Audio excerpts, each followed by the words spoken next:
Hey everyone, how's it going? Happy Thursday.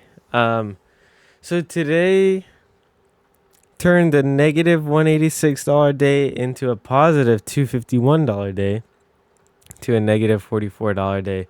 So let's run through it. And the reason why this happened was D Pro and Wint and then Marker were getting really overextended, and I was trying to short them. So if we start with DPro, it started showing signs of overextension at 6.111, but I honestly played this a bit rushed in general. I saw the little bit of shorting here. It was showing as overextended, but the price action I think overall was bullish, and it had room to go. So I think I rushed this a little bit, but I tried to fire again up here, and I think I did, um, but I got stopped out of my first entry there. Um, Moving on to Wint, this one was unfortunate because it was really overextended, and I barely got wicked out. You see it here. I tried to enter again on this one, but I missed the entry. And so super pissed off about that because this was a beautiful short, but just got unlucky, like mistimed the candle here. Which is okay. I just missed the follow-up entry after that, which I have a better risk to reward on my second entry and could have made a good portion back on Wint. Um, as far as like my trading goes today, I didn't really. There was like definitely room for improvement, but I wasn't really paying attention to news because I'm realizing that it doesn't truly matter that much um, in the grand scheme of things. Like all that really matters at the end of the day is price action and level two. Even the stocks that have really bullish news and might like be low float or whatever can drop hard, and it's just a matter of when. Um, and if there's lots of volatility, it'll happen eventually. So DPro, we saw like I got in on the next candle for this one, and Wick hit my profit target. So very simple there, and made a good portion back. And then I traded Wint again. Uh, so this was the when I said I couldn't get in for a second entry. I got partially filled on this. So if I got the full fill, that would have been plus 130 on that one. Maybe more than that actually. So a bit unlucky there. Then we have Space. Space was a pretty straightforward one.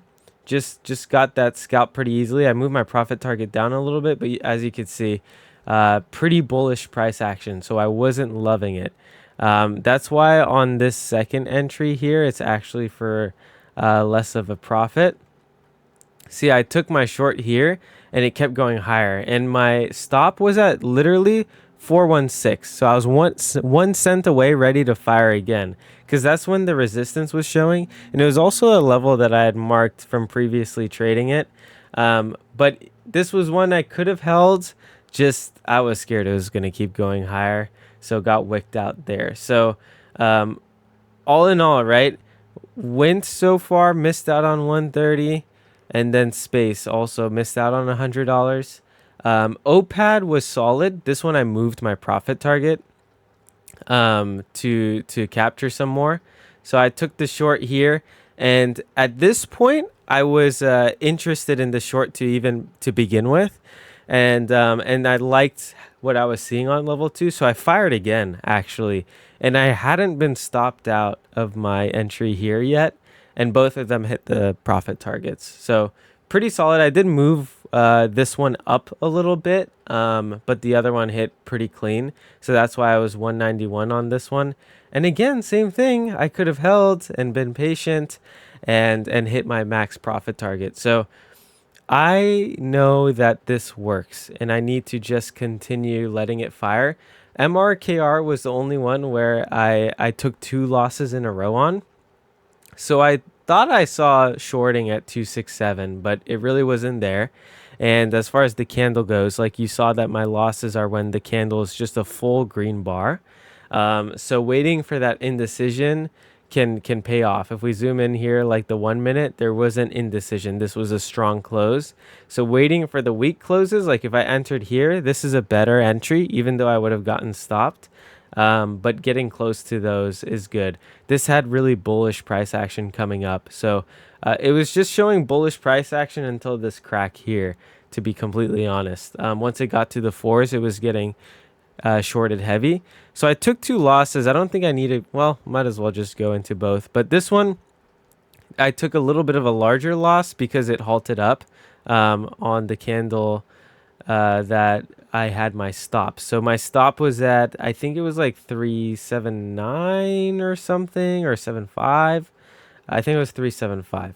And it basically shot up above it pretty quickly. So I had some slippage on my loss, about $28 there. And then ended the day with this ABVE trade, just, textbook. Saw the indecision coming in as it was spiking up. Obviously, on these ones after 7 a.m., the move is slower. It's less volatile. We have stronger trend action, and you can see that with the price action after 7, right? At this point, it's like pretty established trends.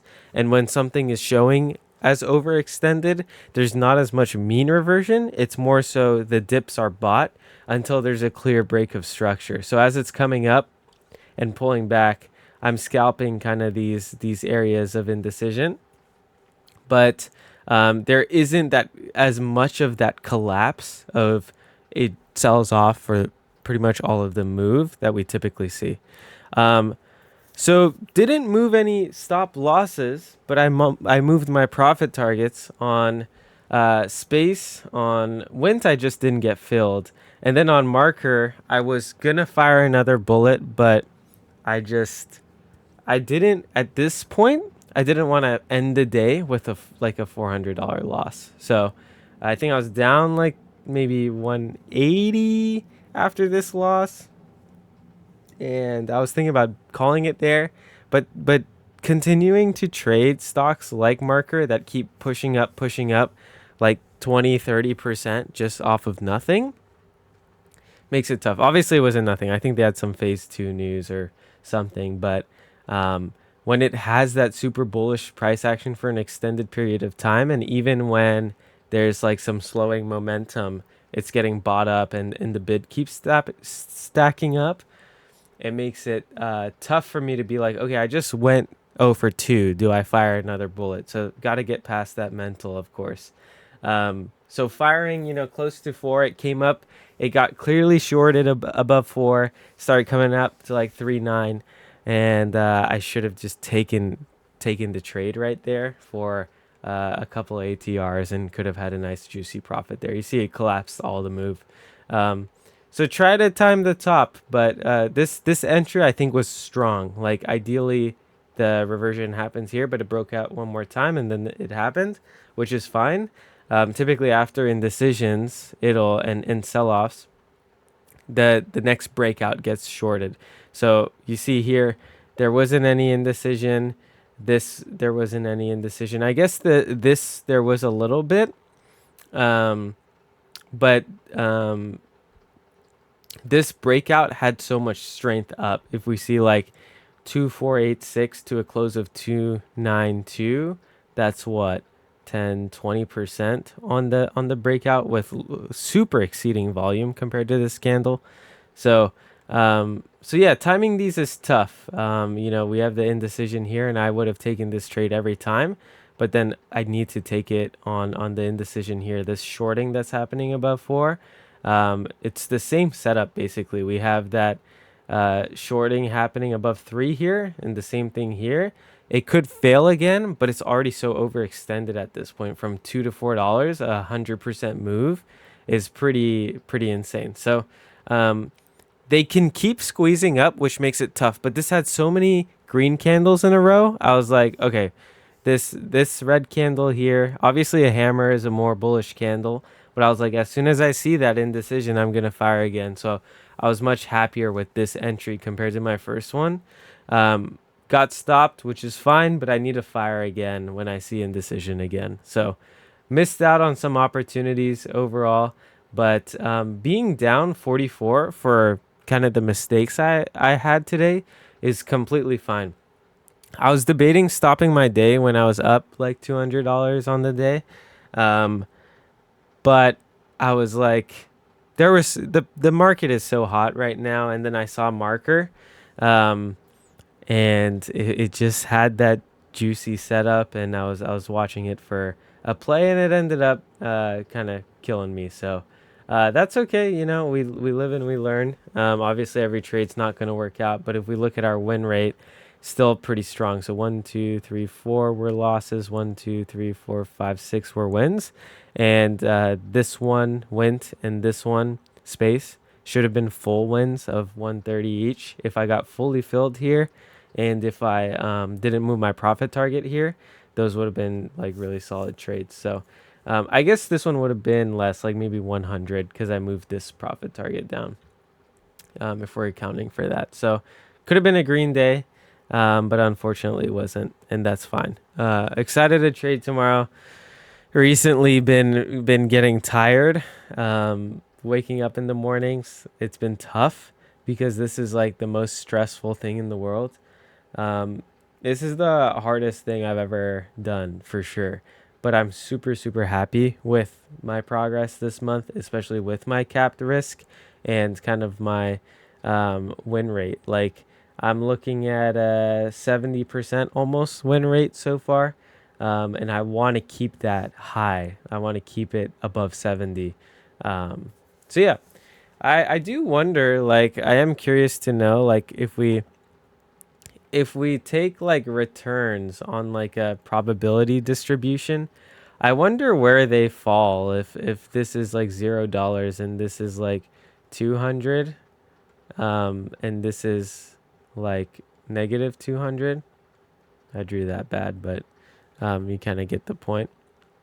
Um, I wonder like where my trades kind of stack. If I'm like more stacked on this side, or like where I kind of am on that, so that way I know when to step away. Like, it's kind of hard to keep a profit target in mind if you don't know like really how how often you're winning. My average trade gain is $10, which is good. Um, but my standard deviation is super, super high. I want to get this number up and this number down. So this is just completely because I move my profit targets and I'm play kind of discretionary sometimes when I really, really shouldn't. Like, it hurts me more than it helps me. So anyways, thank you all for watching. Hope you enjoyed, and peace.